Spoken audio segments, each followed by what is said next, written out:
नमस्कार दोस्तों। आज जो मैं टॉपिक डिस्कस करूंगा वो लीगल से कनेक्टेड नहीं है। आज का जो टॉपिक है वो है बड़ी कॉमन सी एक बात कि हमें 84 लाख जूनों से गुजर के जाना पड़ता है। किसी जून में हम जानवर बनेंगे, कभी कीड़े बनेंगे, कभी कुछ बनेंगे, कभी कुछ बनेंगे। तो क्या ये सच है कि हमें इतनी जूनों से गुजरना पड़ेगा? मेरा ये कोई सब्जेक्ट नहीं है, ना ही ये मेरी कोई इसमें स्टडी है। मेरा एक शौक है, मेरा इंटरेस्ट है। मैं इस पे अपना बहुत बार माइंड अप्लाई करता रहता हूँ। तो ये मेरी अपनी एक थिंकिंग है, कि एक इमेजिनेशन है। तो आपसे शेयर करता हूँ लॉजिक्स के साथ। मैं शेयर करूँगा लॉजिक्स को आपने पकड़ना है। मैं अगर लॉजिक से करूँगा तो आपने उन लॉजिक को फॉलो करते हुए मेरी बात को समझने की कोशिश कोशिश करनी है। तो फिर शायद आप मेरे साथ एग्री करें। तो सबसे पहले, जब मैं छोटा था स्कूल में, आज से 50 एक साल पहले जब स्कूल में हम पढ़ा करते थे, तो ये हमारे जो चैप्टर हुआ करते थे उसमें जो हमें पढ़ाया जाता था उस वक्त, कि एक सूरज है, उसके आसपास 9 प्लैनेट्स हैं, ग्रह हैं, और सूरज स्टेबल है और ग्रह उसके आसपास घूमते हैं। और यही हमारा यूनिवर्स है और यही हमारी फैमिली है, सोलर फैमिली है, सोलर सिस्टम। लेकिन जैसे जैसे साइंस ने इन्वेंशन करी, इन्वेंशन के थ्रू डिस्कवरीज हुई। वॉयजर 1 गया, वॉयजर 2 गया, कुछ टेलीस्कोप्स बनी बड़ी अच्छी, हबल वाली उसमें बहुत कॉमन है। और जैसे जैसे इन्वेंशंस हुई तो हमने बहुत कुछ डिस्कवर करा। और आज की जो डिस्कवरी है, आज की जो थ्योरी है, आज जो साइंटिस्ट हमें बता रहे हैं, जिन्होंने ये वॉयजर 1 से, हबल से, सबसे देखा कि सिर्फ सोलर सिस्टम सोलर ही नहीं है, और सिर्फ गैलेक्सी भी नहीं है, बहुत सारे यूनिवर्स हैं। बहुत सारे का मतलब कि करोड़ों यूनिवर्स होंगे, करोड़ों प्लैनेट्स होंगे, करोड़ों सूरज होंगे, और उन पे कहीं ना कहीं लाइफ एग्जिस्ट करती होगी। और जहाँ तक मैंने ये नेट से, इंटरनेट से, न्यूज़पेपर से या इधर उधर से देखा सुना पड़ा है, तो उसमें शायद लेटेस्ट थ्योरी ये बोलती है कि 5,000 करीब प्लैनेट्स ऐसे होने चाहिए जिसमें लाइफ एग्जिस्ट करती हो। तो बात हो गई है कि जो बहुत यूनिवर्स हैं, मल्टीपल यूनिवर्स हैं, और लाखों करोड़ों प्लैनेट्स हैं, लाखों करोड़ों सूरज हैं। ये बात अब सच होने लगी है, ये बात फैक्ट है। लोगों ने, साइंटिस्ट ने ये डिस्कवर कर लिया है। और जितना मैं पढ़ा है, देखा है, समझा है, तो अराउंड 15% 20% ऑफ जो ये स्पेस है, इसको अभी तक साइंटिस्ट देख पाए हैं। चाहे वॉयजर से देखा उन्होंने, 1 से, चाहे 2 से, चाहे टेलीस्कोप से। पूरा स्पेस अभी भी साइंटिस्ट ने देखा, 15-20% देखा है। मेरी ये परसेंटेज पे आप बहुत एग्जैक्टली मत जाना, क्योंकि ये हो सकता है इसमें मैं परसेंटेजेस पे गलत हो जाऊं। मेरी बात को सिर्फ एक रफ आइडिया से पकड़ने की कोशिश करना, और लॉजिक्स से, और इन जो एग्जैक्ट माइन्यूट कैलकुलेशन से नहीं, क्योंकि माइन्यूट कैलकुलेशंस मेरे फिगर्स मेरे ध्यान में शायद नहीं भी होगी, गलत भी हो सकती है। तो एक बात तो ये हो गई कि हम अकेले नहीं हैं, और हम थोड़े बहुत भी नहीं हैं, हम करोड़ों में हैं, सूरज भी करोड़ों में है, प्लेनेट भी करोड़ों में है, यूनिवर्स भी करोड़ों में है। और लाइफ भी बहुत जगह होगी, और 5-1 हज़ार प्लेनेट तो हैं जिसमें लाइफ श्योर होनी चाहिए, लगभग होनी चाहिए। इस चीज़ों पे साइंटिस्ट कंक्लूड कर रहे हैं कि इतनों में तो लाइफ होनी चाहिए। तो एक तो ये बात होगी। सेकंड पॉइंट हो गया, जो क्रिएटर है, भगवान है, क्रिएटर का फार्मूला फिक्स है। फार्मूला फिक्स का मतलब कि जैसे आप समझो, ह्यूमन बॉडी है, ब्रेन है, हार्ट है, लंग्स है, ब्लड है, नर्व्स है, ये सारे ऑपरेटिंग सिस्टम जो है, ये कॉमन है।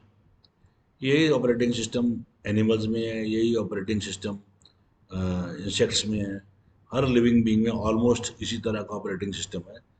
जैसे हम कॉमन लैंग्वेज में कह लो कि एंड्रॉयड एक सॉफ्टवेयर है, उसका मॉडल कुछ भी हो सकता है, किसी भी कंपनी में कुछ भी निकाल दिया। इस तरह से जो ऑपरेटिंग सिस्टम है वो ऊपर वाले का सेम है। मॉडल उसमें कुछ ही बनाया हो, चाहे इंसान बना दिया, चाहे जानवर बना दिया, घोड़ा बना दिया, हाथी बना दिया, शेर बना दिया, चींटियाँ बना दी, इंसेक्ट्स बना दिए, कुछ बना दिया, लेकिन ऑपरेटिंग सिस्टम सेम है। अब दो बातें हो गई। मल्टीवर मल्टीपल यूनिवर्स, बहुत से सूरज, बहुत से ग्रह और ऑपरेटिंग सिस्टम सेम, दो पॉइंट पे आते हैं हम। तीसरा पॉइंट है सिमिलर फार्मूला फिजिक्स का है, सिमिलर फार्मूला मैथ्स का है, सिमिलर फार्मूला ही केमिकल्स का है। और हाइड्रोजन को मिलाया ऑक्सीजन के साथ तो पानी बन गया, वाटर। इसी तरह सारे कॉम्बिनेशंस फिक्स हैं। जिसको किसी में प्रॉपर रेशियो फिक्स करेगा तो उसका रिजल्ट फिक्स है, तो वो फार्मूला भी फिक्स है। लो प्रेशर होगा तो आंधी आएगी, बारिश आएगी, वो फार्मूला भी फिक्स है। तो मेरे कहने का मतलब है कि क्रिएटर के फार्मूले फिक्स, उसकी कहीं भी कोई चेंज नहीं है। वो एक फिक्स्ड फार्मूले से ये सारी क्रिएशन वर्क कर रही है। अगर हमारे अर्थ में ये फिक्स्ड फार्मूलाज हैं, और अगर साइंटिस्ट देखते हैं बाहर जाके, दूसरे आउट ऑफ द यूनिवर्स जाकर देखते हैं, तो ये वो यही ढूंढते हैं कि पानी कहाँ है, क्योंकि पानी होगा तो लाइफ होगी। और वो ये भी देखते हैं कि ऑक्सीजन है तो पानी होगा, तो कार्बन डाइऑक्साइड होगी तो ये होगा। तो वहाँ भी ऑलमोस्ट सारे फार्मूलाज फिक्स्ड है।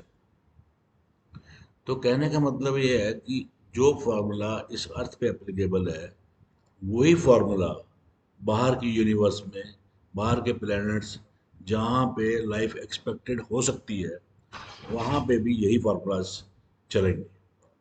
तो इसका मतलब है कि क्रिएटर के फार्मूला सेम। तीन चीज़ें हो गई। बहुत सारे यूनिवर्स हैं, बहुत सारे सूरज हैं, बहुत सारे प्लैनेट्स हैं, बहुत जगह पे लाइफ होनी होगी। फार्मूला सेम है, चाहे लिविंग बीइंग का, चाहे इंसेक्ट का, चाहे सब्सटेंस का, चाहे कुछ और भी, एटमॉस्फेयर का, सारे फार्मूला फिक्स है। यही फार्मूला है अर्थ पे, यही फार्मूला सब तरफ होगा। अब चौथे पॉइंट पे आ गए हम। अब ये मैं लेके जाऊंगा आपको कहाँ, रिलीजन पे। ये एक बहुत इम्पोर्टेंट सेइंग है कि वो जब रामचंद्र जी ने जाना था, तो हनुमान जी उनको छोड़ते नहीं थे, उनको मालूम था हनुमान जी उनको छोड़ेंगे नहीं। तो कहते हैं स्टोरी के अकॉर्डिंग कि हनुमान जी ने रामचंद्र जी ने अपनी रिंग एक अर्थ के किसी भी मोरी में डाल दी, या क्रैक में डाल दी, कहीं डाल दी। तो उन्होंने बोला हनुमान जी से कि मेरी ये रिंग चली गई, उसको लेके आओ। तो हनुमान जी उसको लेने चले गए। तो हनुमान जी वहां से गए तो रामचंद्र जी अपना यहाँ से इस दुनिया को छोड़ के चले गए। तो हनुमान जी ने जब वो नीचे पहुंचे पाताल लोक में, तो वहां पे उनको बहुत सारी रिंग्स मिली। तो पता चला कि वो तो हर बार ऐसे होता है। तो जो पाताल लोक वर्ड जो यूज हुआ, उसको आप एक सेकंड डाटाबेस मान लीजिए, कि जब कोई चीज़ खत्म होती है वो डाटा में चली गई, डाटा में ट्रांसफर हो गई। तो इसका मतलब है कि बहुत कई बार ये हुआ, और कई बार रामायण हुई, और वो उसी का एंड सेम हुआ। और एक और रिलीजन में, मैं इंडियन रिलीजन की बात करता हूँ कि मेरे को पता है इंडियन रिलीजन का ज़्यादा है। तो उसमें एक ये है कि विष्णु जी को ब्रह्मा जी मिलने आए। तो उनको बोला गया कि ब्रह्मा जी आए, तो उन्होंने बोला कौन से ब्रह्मा जी। तो पूछने वाले ने पूछा कि भगवान वो ब्रह्मा जी तो एक ही है। बोले नहीं नहीं, ब्रह्मा जी एक का है, वो तो हर ब्रह्मा जी तो लाखों हैं, तो हर ग्रह के या हर प्लेनेट के अलग ब्रह्मा जी हैं, या अलग यूनिवर्स के अलग ब्रह्मा जी हैं। तो बात ये हुई कि अगर इन दो चीज़ों को हम पकड़ें, तो रामायण भी रिपीट हुई बहुत बार, और ब्रह्मा जी भी बहुत क्रिएटर जिन्होंने ये सब बनाया। अब तीसरी बात आ गई। तीन बातें हुई, चौथी बात ब्रह्मा जी वाली हो गई, पांचवी बात जिस पे मेरा टॉपिक है कि हम अगले जन्म में क्या बनेंगे। तो एक बात आप फॉलो करें। हनुमान जी नीचे गए तो उन्होंने बोला कि वो तो हनुमान जी आप आ गए, वो तो रामचंद्र जी ने हर बार ऐसे ही करा, आप रिंग ढूंढने आते हो और वो चले जाते हैं। तो हनुमान जी की जो रिजेम्बलेंस थी वो हर जन्म में सेम थी, और जो रामचंद्र जी की रेमलेंस थी वो भी हर जन्म में सेम थी। तभी उन्होंने बोला हनुमान जी आप आ गए। और ब्रह्मा जी की भी जो रेमलेंस थी वो सेम थी। जो रिजेंबल है करते हैं ब्रह्मा जी, क्योंकि अगर डिफरेंट होते, वो कोई काला होता, कोई गोरा होता, कोई लंबा होता, कोई ऐसा होता, तो वो बोलते वो काले वाले ब्रह्मा जी आए, या वो ऐसे वाले ब्रह्मा जी आए, ऊंचे वाले ब्रह्मा जी आए। तो उन्होंने बोला कौन, वो आइडेंटिकल ब्रह्मा जी थे हर तरफ। तो कहने का मतलब है कि एग्जिस्टेंस आइडेंटिकल थी, चाहे वो हनुमान जी की थी, चाहे वो ब्रह्मा जी की थी, सबकी एग्जिस्टेंस आइडेंटिकल हो गई और हर जन्म में आइडेंटिकल हुई। तो मेरे कहने का ये मतलब है कि ये जो अर्थ है, इसमें मैं इस शेप में बैठूं, और मान लो अभी साइंटिस्ट कहते हैं कि 5,000 प्लैनेट और हैं जिसमें ह्यूमन लाइफ या लाइफ एग्जिस्ट करती होगी। तो मैं कहता हूँ नहीं, 5,000 नहीं होंगे। जैसे जैसे साइंस डेवलप करेगी, ये 84 लाख प्लैनेट्स ऐसे होंगे जिस पे लाइफ एग्जिस्ट करती होगी। इसीलिए इसको 84 जून बोला जाता है। 84 लाख प्लैनेट्स पे लाइफ एग्जिस्ट करती होगी। फार्मूला सारा सेम है, हर प्लैनेट में वही फार्मूला चल रहा है, हर प्लेनेट पे यही इंसान बैठा होगा। कोई निकल गया होगा, मर गया होगा, कोई 10 साल का होगा। मैं किसी प्लेनेट पे 10 साल का हूँ जहाँ लाइफ एग्जिस्ट करती होगी, कहीं मैं 50 साल का हूँगा, कहीं मैं निकल चुका हूँगा, कहीं मैं पैदा होने वाला हूँगा। तो ये 84 लाख प्लेनेट ऐसे होंगे जिसमें मैं मैं इसी शेप में हर प्लेनेट में होऊंगा, क्योंकि फार्मूला सेम है, एग्जिस्टेंस सेम है। काम मेरा हो सकता है थोड़ा बहुत डिफरेंट होता होगा कहीं भी, क्योंकि रामचंद्र जी ने अगर रावण को मारा इस स्टोरी के अकॉर्डिंग, तो वहाँ भी ऐसे ही कुछ हुआ होगा, थोड़ा बहुत कुछ फर्क हो सकता है। आइडेंटिकल रहे होंगे हर तरफ, थोड़ा बहुत काम का चेंज होना का नहीं हम कह सकते, लेकिन यही शेप, यही फेस इस प्लेनेट में भी है, वो और प्लैनेट्स में भी यही शेप होगी।